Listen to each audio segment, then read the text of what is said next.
Kia ora, ko Fran McEwen tōku ingoa. Hi, I'm Fran. Welcome to our lightning talk about Whanake o Te Kōpara. Whanake o Te Kōpara means the rise of the female bellbird, and this leadership development program is delivered by the Shift Foundation and Women in Sport Aotearoa, and led by myself and also by Professor Sarah Lieberman, who is the co-founder of Women in Sport Aotearoa. Whanake o Te Kōpara is a national leadership program which Sarah and I designed a couple of years ago to support young women aged between 18 and 25. The background to this program was that we didn't believe there were many leadership opportunities for young women in the play, active, recreation and sports sector. There's lots of programs for middle management or for female CEOs. But if we want young women to be leading in this space, we need to support their leadership development from a younger age. So we prototyped this program in 2021. It took us more than 6 months to deliver the first program due to COVID, and we're currently in the second cohort supporting 20 young women from around the country. Whanake o Te Kōpara consists of online digital hui as well as 3 kanohi ki te kanohi or face-to-face wānanga. For young women to be selected for the program, they go through an application process, and we look for young women with diverse lived experience that are passionate about different types of physical activity and well-being, and that come from different parts of the motu or different parts of Aotearoa. When they are together, they form a pretty strong bond really early on, and we go through a lot of different activities and sort of leadership development opportunities, as well as over the period of the program they develop an action plan. So this is around serving a group in their community that they care about or that they're passionate about, and designing an action plan to improve their physical health or their well-being. They don't have to deliver on the action plan, and part of the beauty is about working through the process of helping others and thinking through what an action plan can look like and what your role is as a leader in that. Some of the action plans come to fruition, and some of them will probably come to fruition in the future. So I think the best way to understand what this looks like is probably to hear from the young women themselves and watch the next video.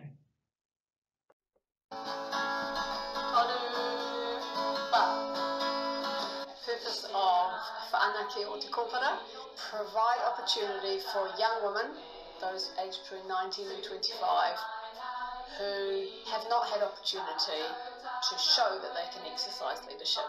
We intentionally had the first wānanga as a noho marae so that we could ground within Aotearoa and where we are based rather than anywhere else in the world. It's an opportunity for young women to participate in something quite unique. The young women who we have on this program, a real diverse group of young women. Tēnā koutou katoa, ko Nami toku ingoa. I am from Tauranga originally, but I currently live in Tamaki Makaurau. My name's Nicole.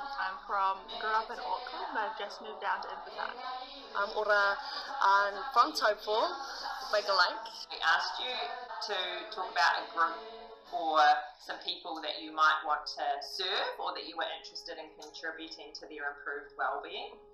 My project is that I want to have like a community sports day that buys into that mental health, getting out and off the farm, getting people into community engagement. Reduce some of the stigma around gyms being like a place where males can escape to like let their steam off, like having that opportunity for females as well. Like a mobile van that can pop up within a community, kind of like a Herald bus, you know, but like yeah. My te reo journey, it's been hard, and for most of my life I didn't have a sense of belonging. That's why my project that I'm doing is to target it early. Building a community of young women who are out in Aotearoa and they are out in their communities, then that will ripple out to what they can do, and then hopefully together we can reimagine, I guess, a society that is more equitable and will enable everyone to have opportunity and to be valued for what they do. I actually thoroughly enjoy now listening to other people's opinions and perspectives, because I learn so much more from other people's experiences as well. It's solidified my values and my why. This program's allowed me to act with an actual physical action plan in mind, how I can put action to those frameworks, to those theories and things with a practical sense. I guess like when you're in uni and stuff, you only hear about so many, like what you can do and these little pathways, but there's so many different people from like sport or from cycle, from cricket, and like all doing similar things but in different places, and it's finding those connections and pathways in. I think through this it's helped me learn and reaffirm you can lead in so many different capacities, and that you don't have to be in those roles in order to influence people and to lead people to achieve something that you have a common interest or a common passion about. It's a journey. The participants have gained something, both for themselves, and in some cases they will have been able to impact their communities already. I feel like I've been equipped with the tools to further my leadership journey. Thinking outside the box a little bit more, like just the different perspectives, and that you can't go in and fix everything yourself. I felt like we've all connected really well. Like, I was going to say at home in a way. Like, I feel safe. Yeah, safe in the group that I'm in. And that's the biggest tool of all, really, is having the people there that you can speak to and have your ideas flow with and hear their perspectives, and having that trust in a room to be able to bring those to life and actually talk about them. It's about providing a space for them to develop their confidence and capability as incredible young leaders.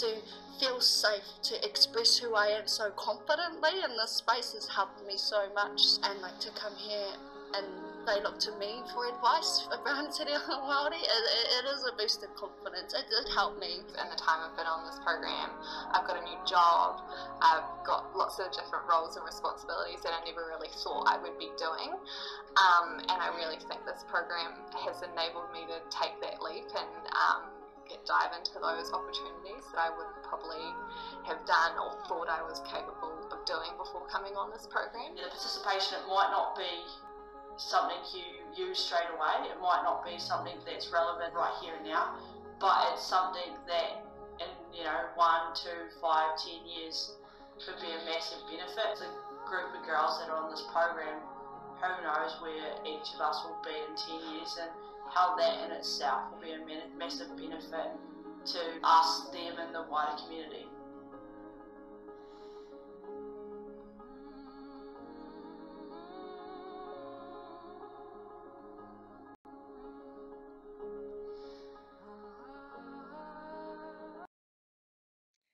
Hopefully that video gave you a good insight into what the program looks like and some of the benefits that the young woman experienced as being part of Whanake o Te Kōpara.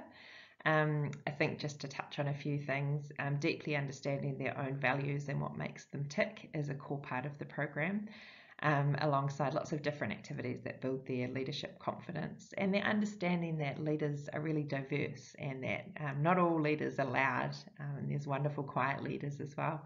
They get to hear from a number of different leaders internationally and from Aotearoa. We really focus the fact that this is program is in Aotearoa. We focus on our commitment to tiriti and tikanga, and thinking about their work in the world from a Te Ao Māori perspective as well. They get to challenge themselves physically by doing things like adrenaline forests and confidence courses, rafting, that type of thing. And yeah, I think this last bullet point, the key thing that you hear from them is around surprising themselves at just how incredible they are and what they're capable of, and how their confidence grows over the program as well. Some other key benefits of the program that I just want to point out is around the relationship building, both with each other, their peers, but also with the amazing co-facilitators of the program. So there's a number of the team, both from Whisper and Shift, that work on this. They learn a lot about different frameworks and resources that they can use in their work around leadership and around wellbeing. We've also brought some of the alumni from last year's program back to this year's program as well, and so there's that great connection across cohorts, which we plan to continue. Finally, they feel empowered as individuals to contribute to the wellbeing of others, which is part of the action plan. And hopefully we give them the confidence and support them to understand the concept of leadership, and that it doesn't have to fit a traditional mould. Cool, and that brings us to the end of this speedy lightning talk. Just like to thank anybody for joining us on behalf of Sarah and I. We love this program and we're really passionate about it. We're happy to share the full evaluation report and answer anybody's questions if they're interested. Our email addresses are on the screen. So ngā mihi, thank you for joining us today, and I hope you enjoy the rest of the IWG conference.